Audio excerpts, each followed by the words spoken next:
He has a Harvard MBA. You'll understand. That's what HR said while sliding the printed offer letter across the cheap laminate table in that tiny windowless room. One line on that paper told me everything I needed to know about how this company really worked. Senior systems engineer, 11 years experience, compensation, aligned with internal equity guidelines. Internal equity apparently meant I was being paid 60% less than the new intern I just trained. The one who'd posted his offer package on social media like a trophy. Same title, less than 2 years out of school, no shipped products, but he had a Harvard MBA. Accept it or leave, HR repeated, eyes on the checklist in front of her, not on me. On the boxes she needed to tick so she could move on to her next task. I didn't argue, didn't raise my voice, didn't list the patents with my name on them or the outages I'd prevented. I just pulled a single sheet of paper from my folder, my already prepared resignation letter, signed it with a steady hand, and slid it back across the table with a smile. Effective 12:45 p.m. today, I said. By 12:47 p.m. my badge was deactivated. By 12:52 p.m. my system access was revoked. By 1:15 p.m., the CEO's assistant was sprinting across the parking lot in high heels like her career depended on it, waving her arms and shouting my name.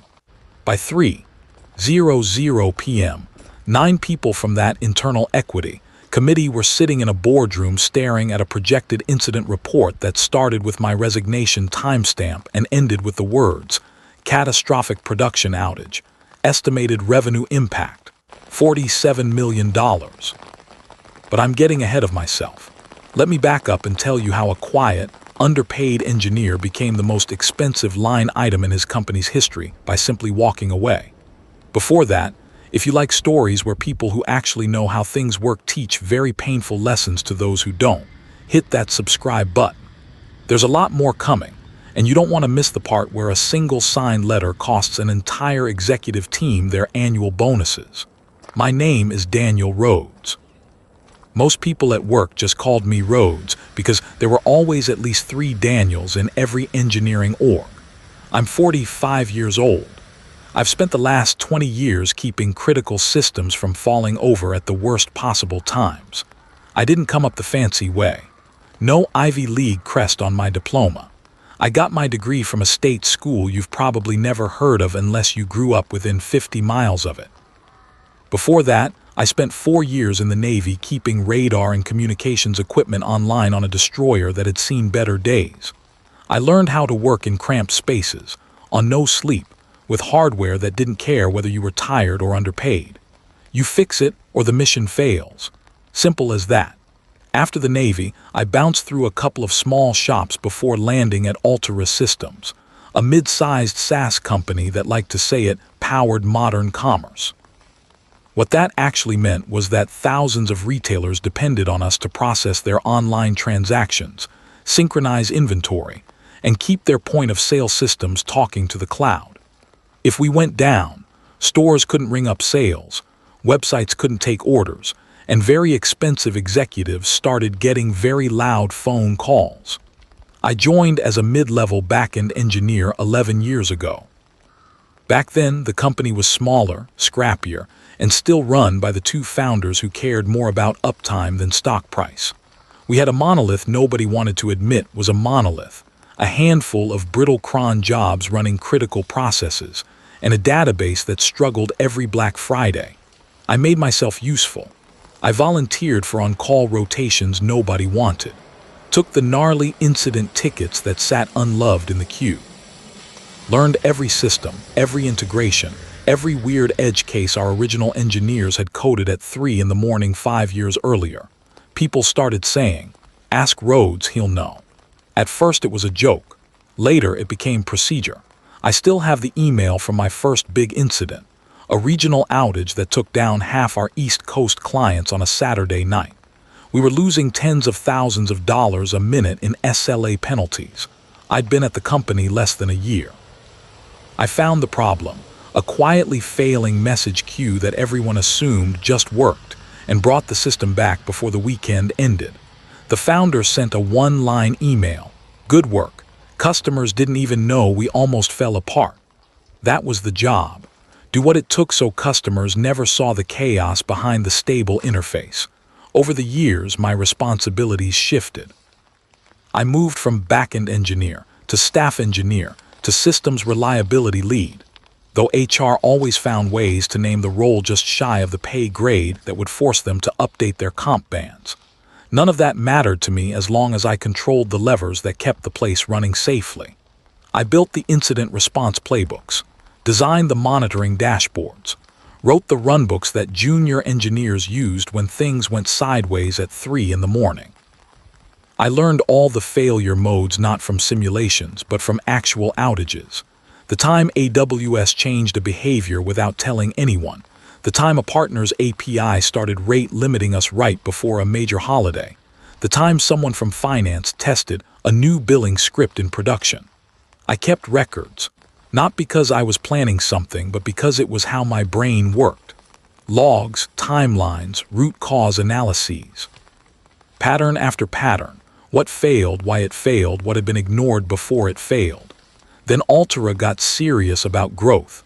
The board brought in a new CEO, Gerald Hayes, polished, investor-friendly, the kind of guy who could say ecosystem and monetize 3 times each in one sentence and somehow sound proud of it. He brought in a new CFO, a new VP of people, and a new mantra. We have to professionalize. Professionalize in their minds meant 2 things. Hire branded resumes and standardize pay bands according to those brands. Engineering wasn't immune. We suddenly had technical program directors with MBAs and little actual technical experience. They loved making decks about risk registers, but had never SSH'd into a box. They scheduled meetings about rescheduling meetings. They talked a lot about aligning incentives and maximizing ROI. Meanwhile, I was still the one people slacked at 2:13 a.m. when some weird legacy integration started throwing 500s in a pattern nobody could explain.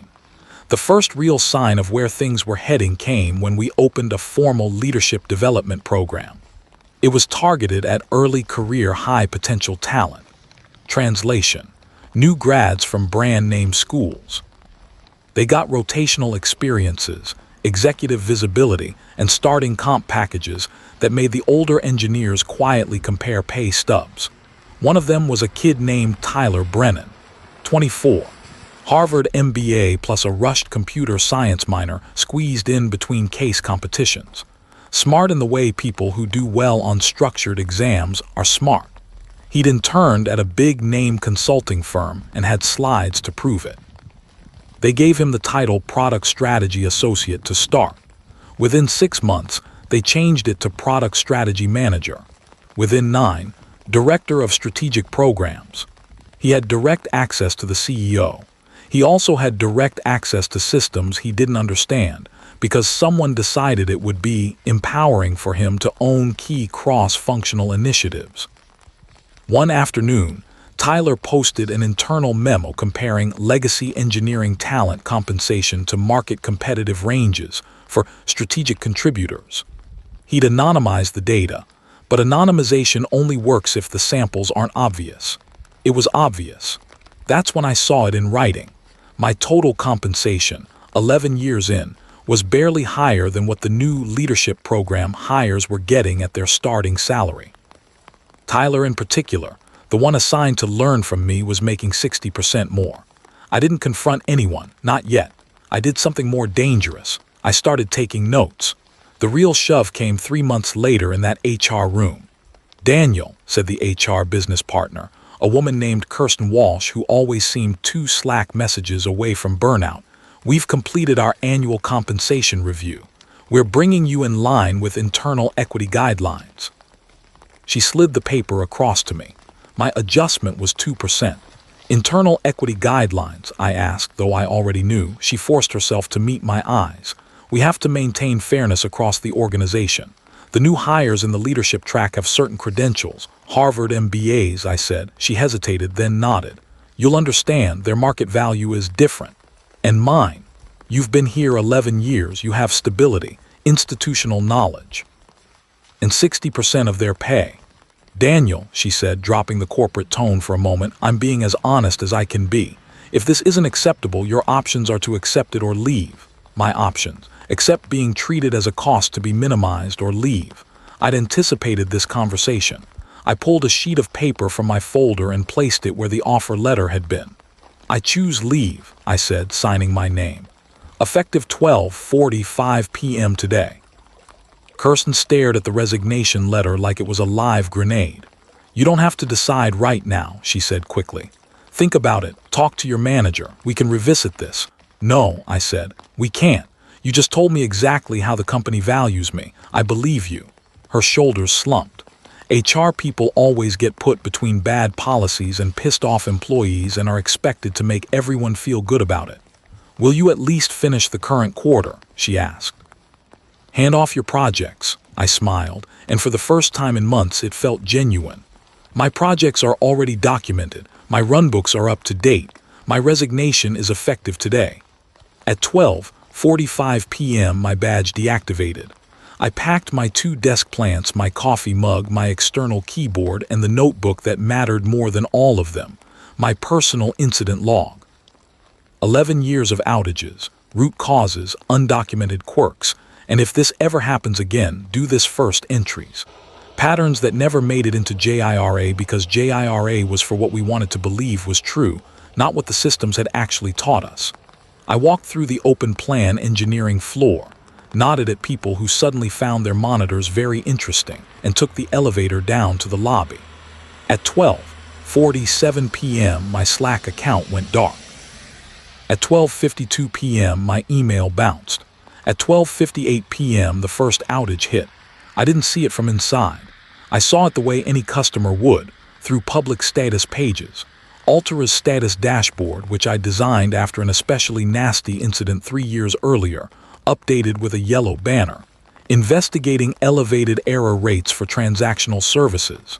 I sat in my car in the parking garage, engine off, watching the updates tick by. Identified issue with payment processing pipeline. Engineers are investigating. Impact. Some customers may be unable to complete purchases. What the banner didn't say, but I knew from muscle memory, was what the graphs looked like behind the scenes. Latency spikes, error rates climbing, queue depths growing. The kind of patterns that meant something in the pipeline was stuck. Normally, this was where I'd jump in. I'd already have a theory. That one brittle service nobody outside SRE even remembered, the one that handled idempotency keys and had to be manually restarted in a particular order so it didn't corrupt the cache. The one I'd flagged 3 times as needs to be re-architected and had been told, next quarter. But I wasn't on call anymore. The pager in my pocket belonged to a different company now. A company that had responded to my just checking in email from 3 months ago with, if you're ever looking to make a move, we'd love to talk. I'd already talked. They'd already offered. I'd already accepted, contingent only on when can you start.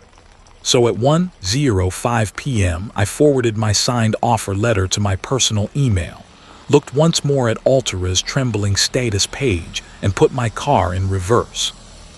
At 1:15 p.m. I was pulling out of the lot when I saw someone in business attire sprinting toward me, waving both arms. It was Elena Cortez, the CEO's assistant, normally perfectly composed. Now not so much. She was out of breath, hair coming loose, heels clacking on the concrete with each desperate step. I rolled down my window. Daniel Rhodes, stop, please. She reached the car, gripping the frame like she needed it to stay upright. Gerald needs to talk to you. Now, there's an incident. Critical payments are failing globally. The board is on a call. They're asking who owns the pipeline and your name is everywhere. I don't work there anymore, I said. Remember, accept it or leave. Her eyes flashed with something between panic and fury. This isn't the time to be petty. This isn't petty, I said. This is a boundary. You can't underpay someone for a decade, tell them to accept it or leave, and then demand they fix your mess after they choose leave. Can you at least come upstairs? She pleaded, just for an hour, consult. We'll make it worth your time. I glanced at my dashboard clock, 1:17 p.m. Tell Gerald he can schedule time with me through my new employer, I said. They'll be happy to bill him at market rate for my expertise. Her face went from pleading to something colder. You can't do this, she said. We're in the middle of an incident that was coming for 3 years, I finished. And I documented every warning. You chose not to listen.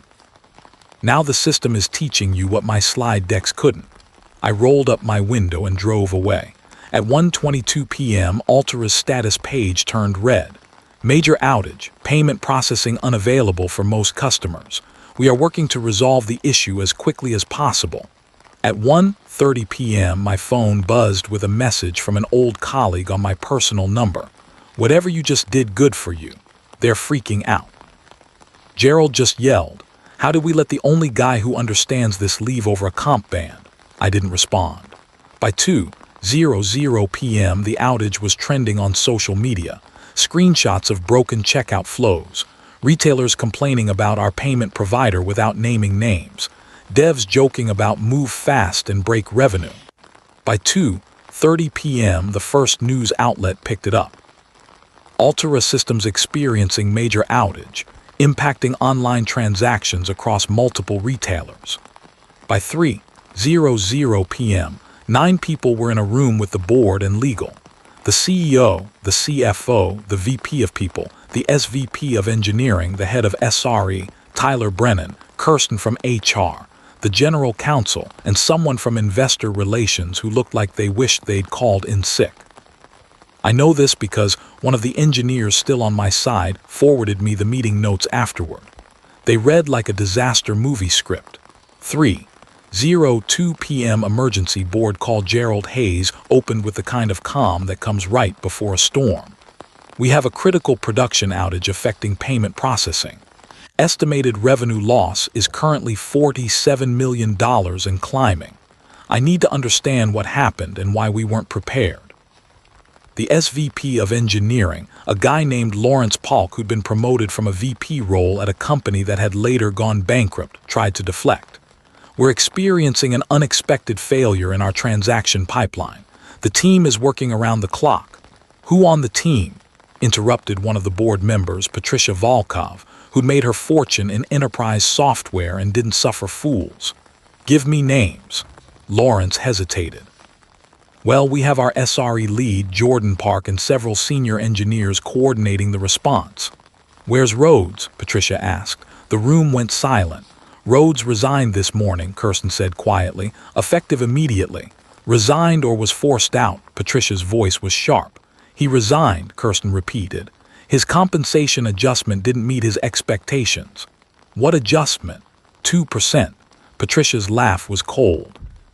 You gave a 2% raise to your only engineer who understands your payment pipeline during a compensation review where you hired how many MBAs at what starting salary? Gerald tried to regain control.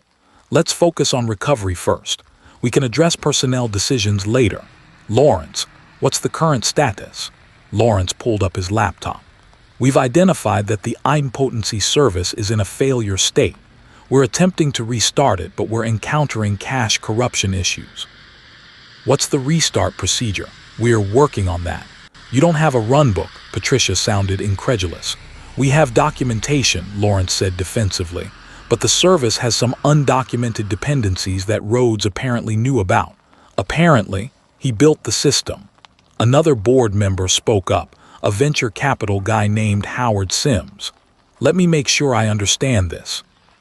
We have a critical payment system built by one engineer. That engineer resigned this morning, and we don't have documentation for how to restart it when it fails. We have partial documentation, Lawrence corrected weakly. The CFO, Nathan Rourke, who'd been furiously typing on his laptop, looked up. Current estimated impact is $47 million in lost transactions. If we don't resolve this by end of business, we're looking at SLA penalties from our largest customers totaling an additional $12 million, and that's before we factor in customer churn. Can we bring Rhodes back? Gerald asked, looking at Kirsten. I tried, said Elena, who'd apparently been pulled into the meeting. He said we could schedule consulting time through his new employer. His new employer? Gerald's voice climbed an octave. When did he get a new employer? Apparently today, Elena said. He mentioned they'd be happy to bill us at market rate. Howard leaned back in his chair. So let me get this straight. We underpaid the engineer who built our most critical system. He resigned. The system immediately failed, and now we have to pay him as a consultant at rates that will be 3 to 4 times what we were paying him as an employee. If he'll even take the work, Patricia added. I wouldn't if I were him. Gerald looked at the general counsel, Rachel Finch. Can we compel him to help us? Contract obligations, intellectual property. Rachel shook her head. His resignation was clean. All IP belongs to the company, but knowledge and expertise aren't intellectual property. We can't force him to consult, and any attempt to do so would likely result in a lawsuit we'd lose badly. What about the people he trained? Gerald asked desperately. Tyler, you've been working with Rhodes for months. Can you restart the service? Tyler, who'd been silent until now, looked like he wanted to melt into his chair. I've mostly been working on strategic initiatives. The technical implementation details were Rhodes' domain. You're the director of strategic programs, Gerald said, his voice taking on a dangerous edge. You're telling me you can't execute on the programs you've been directing. The system's architecture is more complex than what? Than the slide decks you've been making. Patricia cut in. Gerald, attacking Tyler isn't going to bring the payments back online. We need a plan, now, Lawrence spoke up. We could try to rebuild Rhodes' knowledge by reverse engineering the systems. It would take time. How much time? Nathan asked. Days, maybe weeks. We don't have days. Nathan's professional composure was cracking. Every hour this is down, we lose money and credibility. Our competitors are already reaching out to our customers offering migration support. Rachel added grimly, and we're likely looking at regulatory scrutiny. When payment systems fail this catastrophically, PCI DSS compliance reviews get triggered. That's a 6-month investigation minimum. The meeting notes devolved into recriminations after that. Who had approved the compensation plan? Why hadn't anyone identified Rhodes as a single point of failure? Why were new hires making more than critical senior engineers? By 4:30 p.m., Altera's status page showed the incident at 3 hours 32 minutes. Major retailers were posting their own service messages. Temporary payment processing issues with our provider. By 5:00 p.m., Gerald authorized Nathan to contact me with whatever offer it takes. The call came through at 5:17 p.m. I was at my new company's office, finishing onboarding paperwork when my personal phone rang. Daniel, this is Nathan Rourke, CFO at Altera. I know today didn't end the way anyone wanted. I'm calling to see if there's any way we can bring you back to help us through this incident. As an employee, I asked, we're flexible on the arrangement. I have a new job, Nathan. I start officially tomorrow. We're prepared to offer significant compensation for consulting work. Emergency rates. Name your price. I'd thought about this moment during the drive over. Imagined how satisfying it would feel to quote them some astronomical number. But the truth was simpler and more final. Nathan, I don't want your money. I wanted respect. I wanted to be paid fairly for the work I was doing. I wanted to not be told I should understand why an intern with an MBA makes 60% more than me.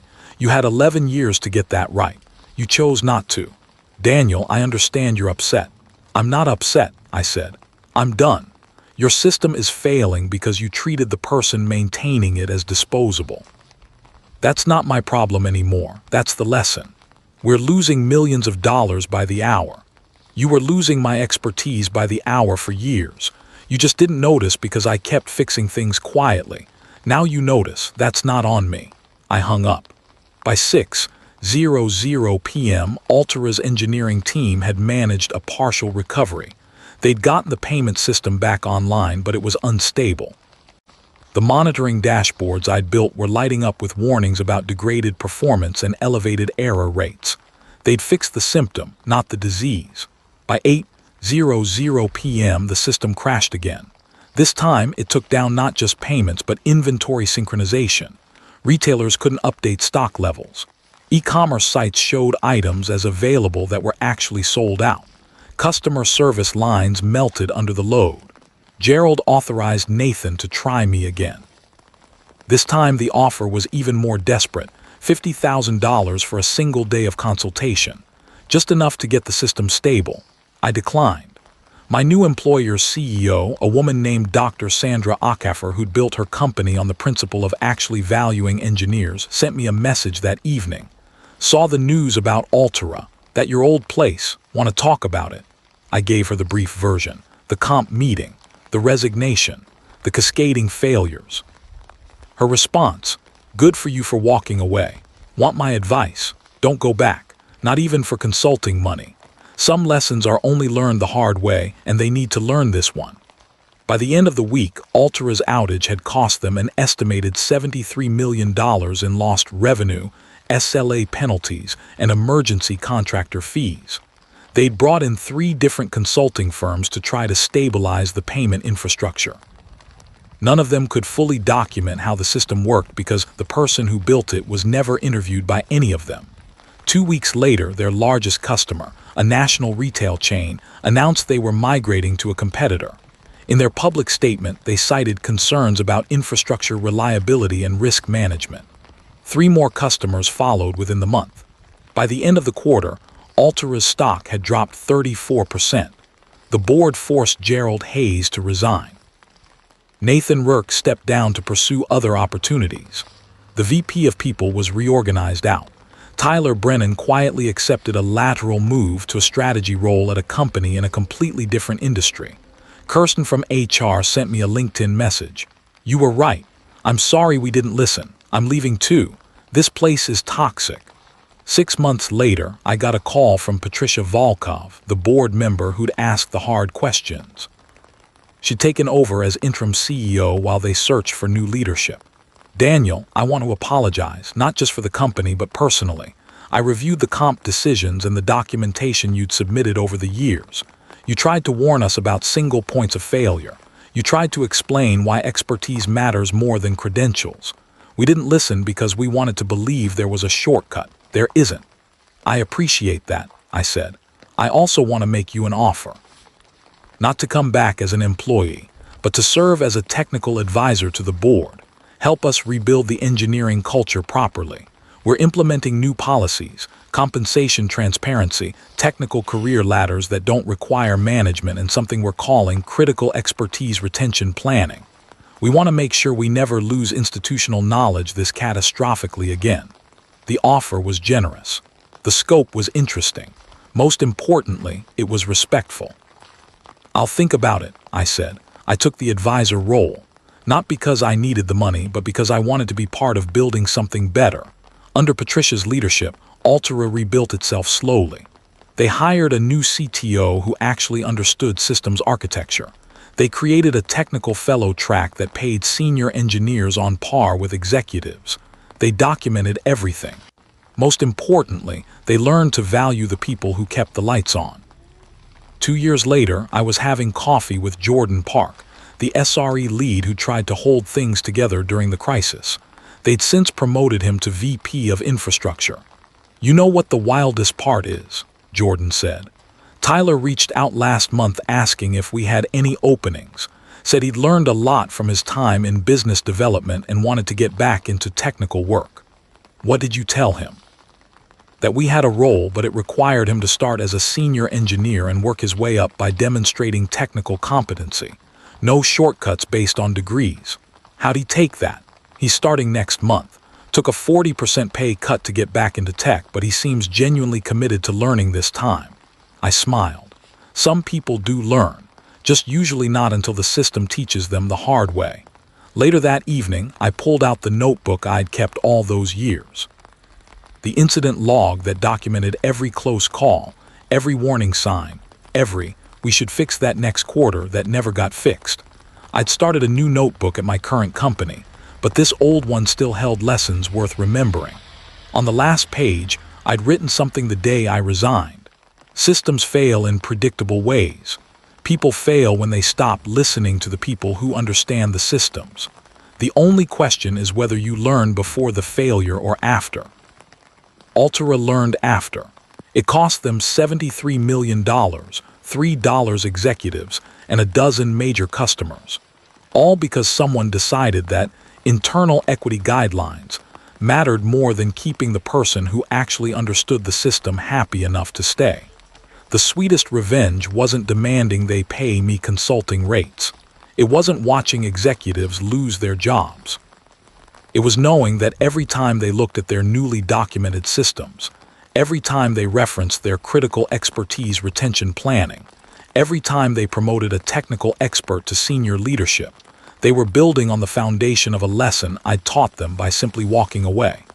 Sometimes the best thing you can do is let people learn what your work was worth by experiencing what happens when you stop doing it. They wanted me to understand why I was paid less. By 3:00 p.m. that day, they understood perfectly. Thanks for listening. I'll see you in the next one.